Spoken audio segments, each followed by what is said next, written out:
ayan, good morning mga kamaster, no? So meron tayo ditong electric fan. So hindi na siya gumagana. Kahit anong gawin na hindi na siya gumagana. Kahit ugong ay wala siya, no? Pero meron na tayong suspect or ayan, wait lang. Saksak natin mga kamaster, no? Try natin saksak. So yan, sinaksak natin. Tapos try natin paganahin. So yan. Ayaw talaga, no? Bali, mamaya mga kamaster, bubuksan natin yung electric fan na yan. Ipapakita natin kung paano ba mag-PM ng electric fan. So, kailangan din yan ng PM. Every month, pwede na yun, no? So, tuturuan ko yung mga master kung paano ba baklasin yung bawat bawat parts ng electric fan na ito. Pero siguro, ang ipapakita ko na lang mga master ay itong pinaka-head. So, kasi yung the rest naman dyan, ay madali namang baklasin na yan. Lalo na itong mga switches na to, no? So, madali namang baklasin yan. Tsaka yung LEC. So, mamaya mga kamaster, ito lang ipapakita natin. Yung pinaka-motor lang, no? Kung paano ba siya baklasin ng tama at ibalik ng tama. At titingnan natin kung maayos pa ba natin itong electric fan na ito. So, yan mga kamaster, babalik tayo maya-maya. After break siguro or before break time, ay ipapakita ko sa inyo kung paano ba siya gawin. So, yun. So, yan. Magandang araw ulit sa inyo mga kamaster. At ito na po yung electric fan na pinakita ko sa inyo kanina. So, ito po yung ating ito-troubleshoot. Bali, tinanggal na natin yung pinaka-motor kasi yun lang naman yung ating ito-troubleshoot. So, ngayon mga kamaster, bigyan ko muna kayo ng konting tip kung paano ba mag-troubleshoot ng electric fan na hindi gumagamit ng kahit anong tools or multimeter. So, sa pag-check ng electric fan, mga master, pag troubleshoot, so may tatlong common na laging nasisira sa electric fan. Yan ay bushing, capacitor, at saka thermal fuse. So, yan tatlong yan, mga master, meron yan tatlong senyales din, or tawag dito, basta yon senyales din na siya yung sira sa electric fan. So, unahin na natin yung bushing. So, paano ba natin malalaman kung bushing yung sira ng electric fan? So, unang-una dyan mga kamaster, yung electric fan, kapag sinindi mo, kung umikot man siya, pero maingay. So, possible mga kamaster, yung bushing po yan. No? Bushing kaagad yung sira niyan. Pero, ganun din yun kapag ang electric fan sinaksak nyo, hindi umandar, umuugong lang. Tapos, kung iikutin nyo tong shaft, hindi siya umiikot, no? Matigas. So, yan. Possible din yan, bushing. So, ano ba yung mabilisang solusyon? So, nilalangisan lang po yan, mga master. Dito sa part na to, yan. Dyan sa part na yan, sa loob na yan, kahit di nyo nabaklasin, langisan nyo muna yan. So, tsaka nyo ikutin. No? Dahan-dahan. Pag naikot nyo, langis ulit, sasikutin nyo ulit. So, kung nararamdaman nyo na lumalambot, so, diretso nyo lang yung langis ulit, tapos diretso hanggang sa magkaroon siya ng free wheel, no? Dito sa likod, yan, kung may ganito yung electric fan, so, baklasin nyo rin, lagyan nyo rin ng oil, no? So, yun lamang po yung mabilisang solusyon kung bushing o kung ganon yung nangyayari sa inyong electric fan. So, second naman natin ay yung capacitor. So, paano ba malalaman agad-agad kung capacitor ba yung sira ng electric fan? So, number one senyales yan mga kamaster ay mahina yung ikot ng electric fan kahit na nasa number 3 siya. So, ibig sabihin, kulang yung power ng ating electric fan, no? Ibig sabihin, capacitor talaga yung kanyang sira. Malaki yung possibilities na capacitor yung sira niya. At isa pa, kung ang electric fan naman ay hindi umiikot, pero umuugong lang siya, tapos tinesting nyo tong shaft, inikot nyo yung shaft, meron siyang free wheel, pero naugong lang siya.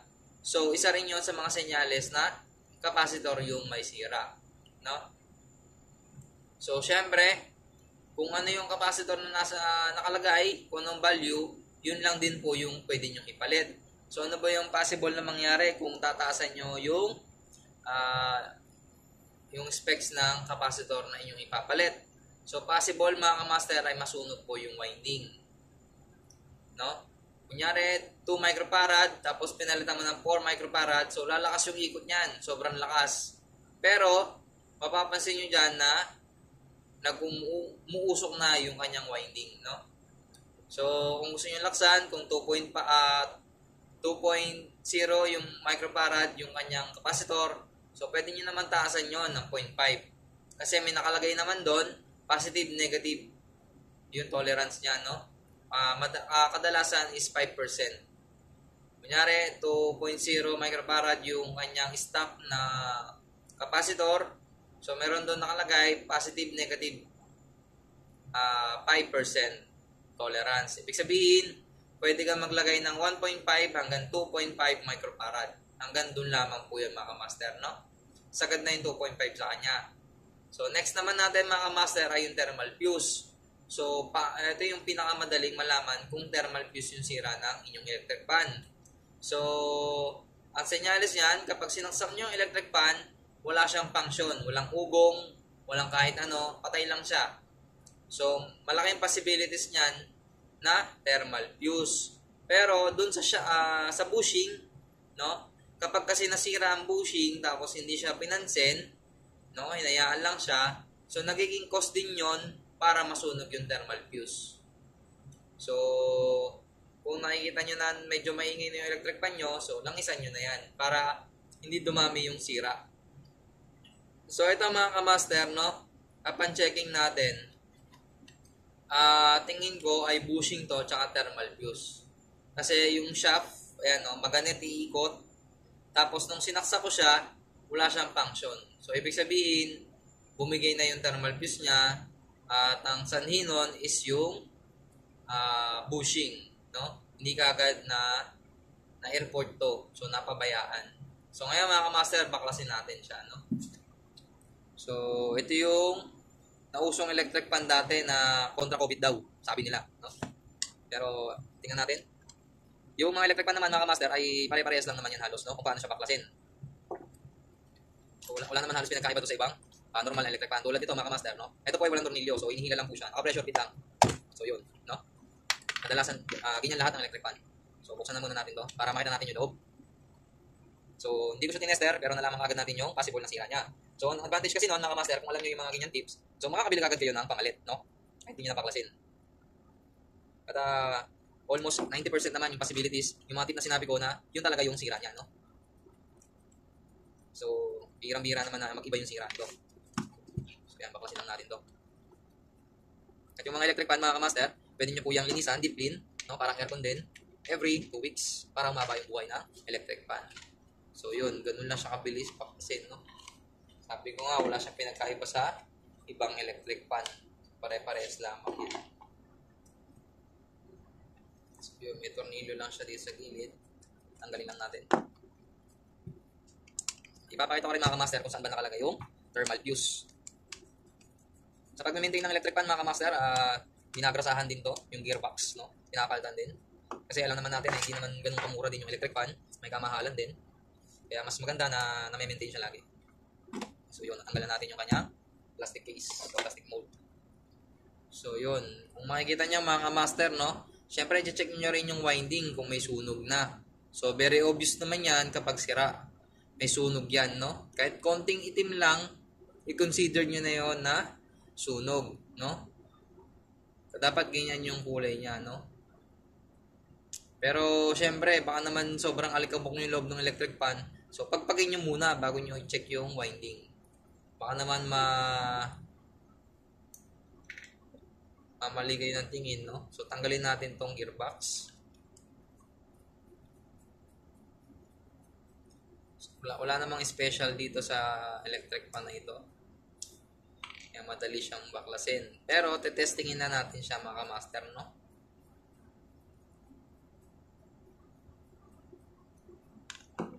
Testingin na rin natin.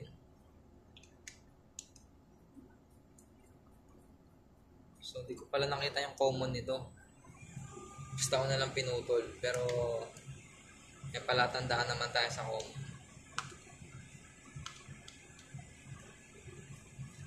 Yung common, madalas, ano yan, yan yung dumadaan sa capacitor. Kasi yung line 1, syempre, doon na yung sa tatlong winding.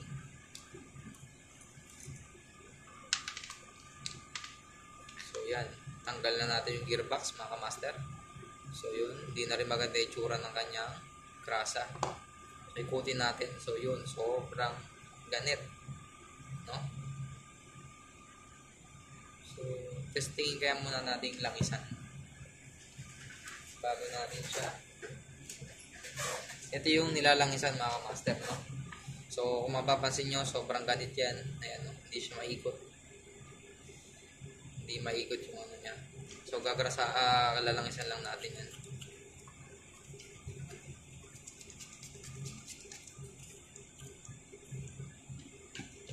Yan.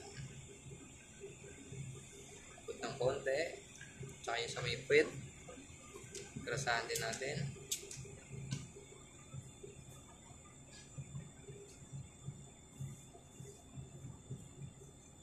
Siyempre, kailangan natin i-double check yung thermal fuse, no? Ayan. Umano agad siya dumulas, oh.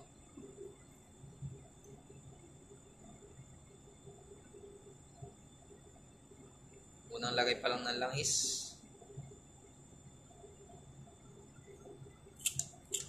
Lagyan natin ulit. So, yun. Sobrang dulas niya na. Nagkaka-pre-wheel na siya, mga master.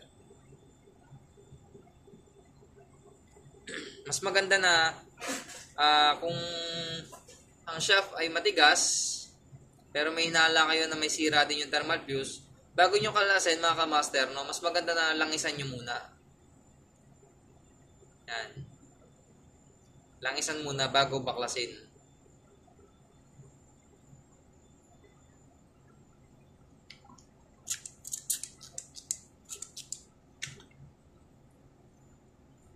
So, yun. Double check natin, mga master. Baka na mali lang ako ng tingin. Kung ito ay... Pero bubuksan pa rin natin siya, no? Papakita po rin yung thermal fuse.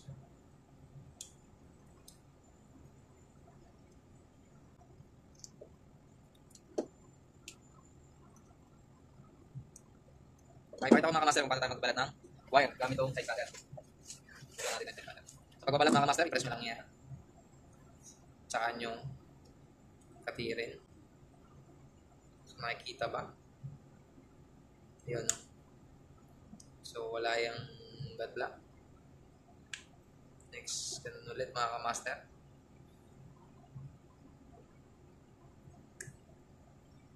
So, yan. Walang sugat yung ating mga wire. So, mga nahihirapan dyan, mga kamaster, ganito lang po magbalat ng wire. So, tsaka ilahin.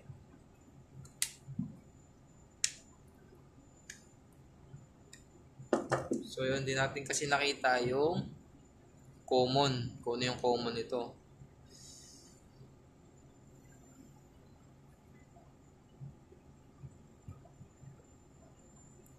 Black ang common. Black po yung common, mga master, no? So, madalas naman dyan, black. Basta yung inyong electric fan ay hindi binili, hindi made in China, yung mga galing sa DB Mart, sorry. Sa mga Divisoria, ganyan. Sa DB Mart, mga master, ang mga gamit doon naman ay standard quality, no? Pero sa mga Divisoria, yung sa mga pakita, mga walang ICC sticker, so yan, mga master, tatangkilikin yung mga appliances, no? Kung tayo ng appliances sa mga mall, yan, tulad ng DB Mart, mga lisensyado sa SM, Pure Gold, yan, dyan po tayo bumili ng ating mga electric fan, so subukan natin, mga master. So yun, wala talaga siya, no? Walang function, mga kamaster. So, kapag ganyan, mga kamaster, ibig sabihin na charge itong ating capacitor, no? Kung sinuplayan nyo yung ating motor, so may charge yung ating capacitor. So, kailangan nating i-discharge yan kasi nakakakuryente yan. Nakakakiliti din yan, mga kamaster. Discharge lang natin yan. Madi-discharge na yan dito, mga kamaster, no? Ang kailangan lang naman dyan ay i-short. O, pwede natin pagdikitin kung gusto nyo, mga kamaster. No? So, discharge na yan. Maigi na yung save. Tapos ito, sa pagbabaklas ito, mga kamaster, sa tornilyo dito, hindi yung paginyan-ginyan, no? Dapat isang bigla, no? Parang impact wrench o kaya impact screw. Ganun yung ating gagawin para hindi mabilog yung tornilyo. Ganun diskarte dapat. So tulad nito mga kamaster, no? Isang biglaan lang. Yun, di ba? Narinig nyo, tumunog, lumagutok. So ito kasi first time pa lamang siya bubuksan. So kaya medyo maigpit pa to. So hindi dapat yung pwersa nyo is kulang pag ganun-ganon. Kasi kung pag ganun-ganon lang yung pwersa nyo mga kamaster, bibilog yan, no? Tendency, mahirapan na kayong buksan yan. So dapat, set nyo ang ganyan. Puwersa sa dito, pupuwersa nyo to. As dito, puwersa rin toon. Tapos bigla. Yun. Narinig nyo mga kamaster. So, ganun po yung tamang pagbabaklas ng mga kahit saan tornilyo, basta first time buksan. So, ganun po yan, no? Para po may iwasang mabilog yung mga ting screw. So, ganyan lang mga kamaster, oh. So, yun. Kung narinig nyo mga kamaster, no? Lumagutok. So, first time pa lamang siya bubuksan. So, mas maganda na luwagan nyo muna lahat, no? Bago natin tanggalin isa-isa para hindi mabilog naman tong kanyang pinagturnilyohan. So, ganun din yan. Bigla. So, yun. Ganun yung tamang diskarte sa pagbubukas ng mga positive screw para hindi sila mabilog. Kasi, kadalasan kaya nabibilog yan, ginagamitan ng martilyo, pinupukpok yung pilip habang iniikot. So yun, damage na yan mga kamaster, no? Pero tama din naman yung ganun. Pero dapat yung hindi dahan-dahan, dapat habang pukpok, bigla, pukpok, bigla. Ganun po yun. Hindi po dahan-dahang ikot. Kasi mabibilog po talaga yan. O kaya naman, kulang yung puwersa, no? So kapag lumuwag kasi yung positive screw ay yung positive niyan, so, yan. Mahirap na po yan. Mag-umpisa na po yan mabilog. So, sa pagbabalik nito mga kamaster, may tama din po yan, no? Mamaya papakita ko sa inyo. So, hindi basta kabit, baklas kabit. May tama ang posisyon po yan. So, yan. Nabaklasan natin. So, dahan-dahan lang natin itong baklasin, itong sa likod, no? Kasi nandito yung mga connection. So, baka masira. Ito, kahit hindi na natin tatanggalin to. Itong side na to. Itong side na lang to. Dahan-dahan. So, yun. Baklas na. Isunod natin tong wire.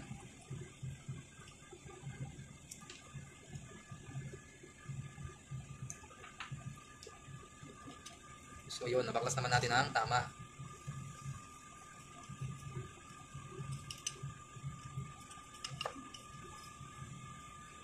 So yun yung bushing niya, oh. Yan mga kamaster, binababad sa langis yan, no? Sa paligid. Ito.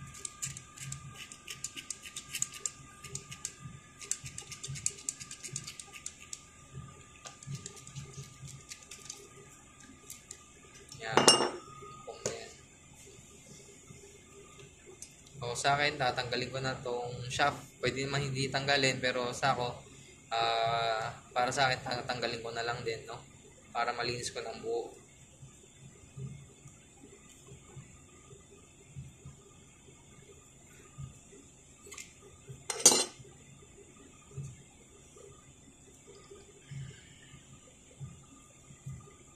So yun, fresh na fresh, mga kamaster.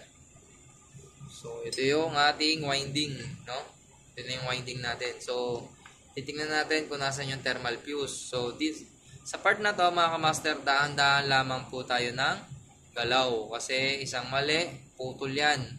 Paano kung wala kayong panghinang, no? Sobrang hirap yan. Hindi po yan pwedeng iduktong o twist lamang, no? Kailangan dyan is hinang. Inihinang po yan. Kasi yung wire po na yan, ay coated po yan, no? Ng varnish o kaya anong polish. Coated po yan mga kamaster. Hindi po yan bare.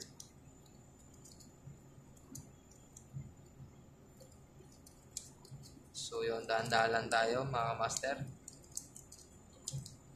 Yun, yung mga Mika tube. Mika tube po ang tawag dyan sa puti na yan. So, ngayon, sisilipin lang natin kung nasaan yung thermal fuse. So, silipin mo muna mga kamaster, no? Nasisilip yan dito eh. Para lang yun, tableta ng gamot. O, pakita ko na lang sa inyo. Baka may mag-comment na naman dyan na hindi natin tinuturo ng maayos, no? Tinatago natin yung totoo. So, yan. Tanggalin natin isa-isa yung Mika. So yun, nakita na natin yung thermal fuse. So yan. Yung part na yan mga kamaster, palatandaan na ito ang thermal fuse. Ay, taka lang, di pala nakikita. Sorry.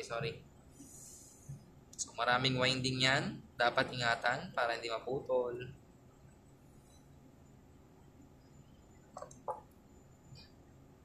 Dahan-dahan sa pagbaklas.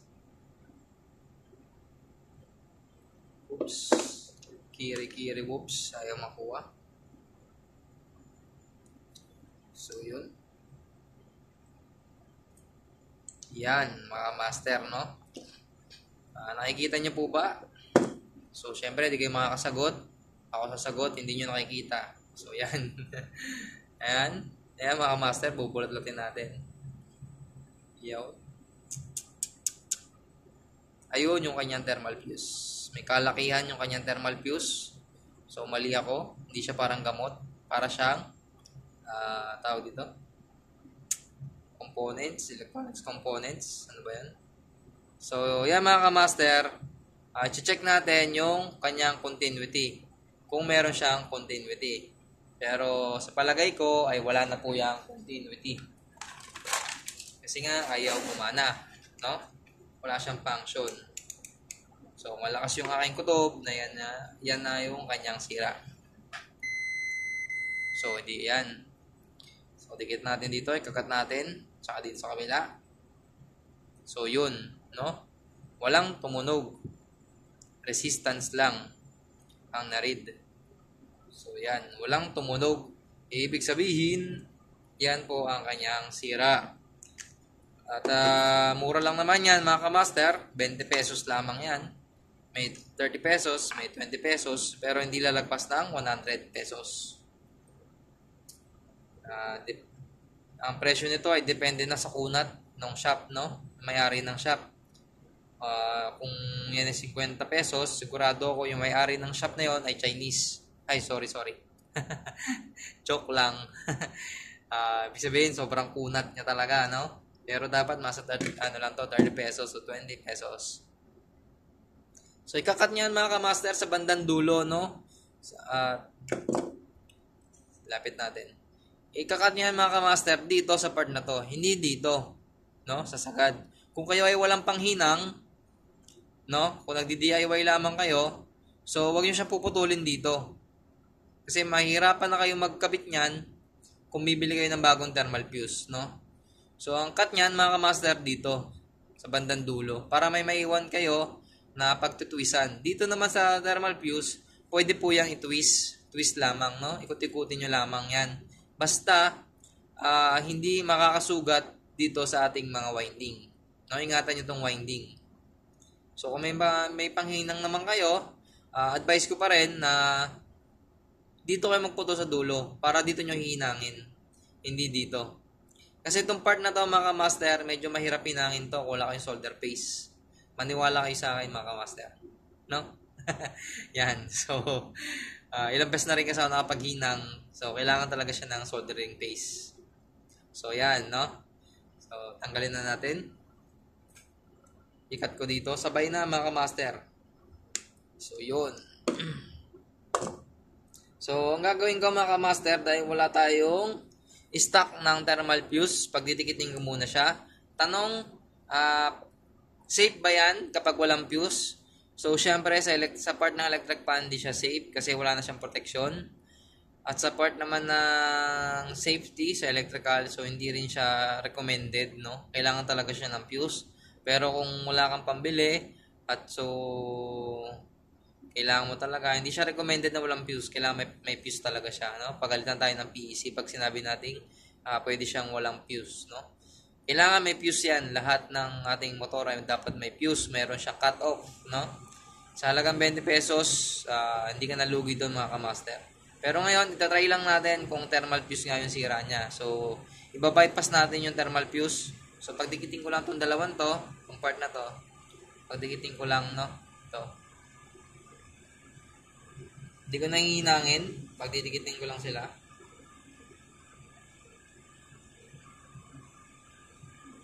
So, yan. At, next step natin mga kamaster, Pwede ba siyang testingin na ganyan lamang, walang kahit ano, walang shaft, walang cover, walang etc. etc. So sagot natin ay pwede po. So isa rin yan sa mga kung gusto niyo magtayo ng electronic shop, repair shop. So ito yung mga advice na kailangan nyo pag-aralan maigi para rin mabilis yung troubleshooting, mabilis ang trabaho. So maganda rin yung marami kayong nalalamang diskarte. So yan mga kamaster, isasaksak na natin siya, mabilis lamang po. Sasaksak na natin siya, lalagyan natin siya ng supply. Sana hindi sumabog yung mukha natin. Sayang naman ng gandang lalaki. Sayang, naglihi pa naman tayo kay Agamulak. Kung makikita nyo lang, naku po. Talaga naman. So yan.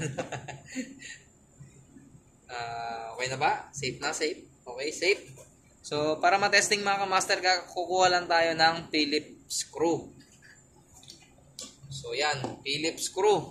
Mga kamaster, paalala lamang, ang discard na ito ay para lamang sa mga nag-aaral ng electrical at yung may alam na sa electrical na nagpumukuha lang ng panibagong diskarte. Sila kasi yung mga taong alam na yung mga gagawin once na nagkaroon na ng problema. Kung ikaw ay nagdi-DIY, so face the consequence of your action mga kamaster. So yan, saksak natin. So, check natin, yun. Gumana na siya mga kamaster. Kung makikita nyo ako at maririnig nyo, hindi ko po yung dinatanggi. Yan, hindi ko po dinatanggi yan, no? So meron na po siyang tawag doon, magnetic field. Yun, napakatindi. Tapos magnetic field, bakit meron? Kasi po ito ay uri pa rin ng coil. Kung kayo ay pamilyar sa magnetic conductor, so parehas lang po yan, ito rin, no? Coil. No? Meron siya tawag doon, magnetic field sa gitna. Ganun din sa mga magnetic conductor. No? So, okay na. Na-troubleshoot na natin yung ating electric pan. So, try naman natin ibalik na yung ating mga kaha. No? So, ibabalik muna natin yan. Bali, magpapabili tayo ng thermal fuse sa ating butihing administration, no, sa ating mga admin staff. Papabili tayo ng thermal fuse. So, wala pa kasi tayong stock ngayon. So, tingnan natin yung value, no, para ma-advisean ko rin kayo. Pero, kadalasan mga kamaster, ang value nito ay 3 ampere. No? Meron 2 ampere, pero mas maganda na 3 ampere yung bilhin. Mas mataas ng protection. Kasi pag 2 ampere, medyo na naman yun. Mababa naman. Konting init lang ng electric pan. No? Uminit lang ulo ng misis mo, sigurado putok yung fuse ng electric pan. No? So, nadamay sa init ng ulo ng misis mo. So, yan. Ay, hindi kita. Mahina. Mahina yung ating camera. Nakalagay dito ay yun, 1 ampere lang nakalagay. Grabe naman yan.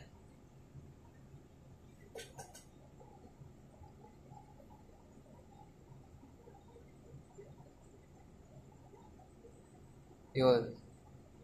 1 ampere, no? 1 ampere yung nakalagay. 130 degrees Celsius. So, yung gantong fuse, putok kagad ng putok, no? Talagang protektado yung kanyang winding. Pero kadalasan naman, mga master, yung mga lumang model ng electric pan, ang madalas mo nakikita is 3 ampere. Mabalik tayo sa ating. Yan. So, ibabalik ko muna ito, mga master, kasi medyo mahaba na yung ating video, no? So, sa pagbabalik, ganun lang din naman, mga master, kung ano yung tinanggal, siya rin ibabalik, no? Huwag kang mag-iiwan at baka bumukol. Masamang bumukol yan. So, kung ano yung kulang, kung ano yung binaklas, siya rin ibabalik. So, ipopost muna natin to mga kamaster, no? So, yan mga kamaster, naibalik na natin, no? So, sa pagbabalik mga kamaster, kapag ibinalik nyo tong part na to, yung mga screw na yan, tsaka to, so, sa unang pagbalik nyo mga kamaster, yung shaft po yan ay hindi nyo maiikot. Sobrang higpit po nyan, no?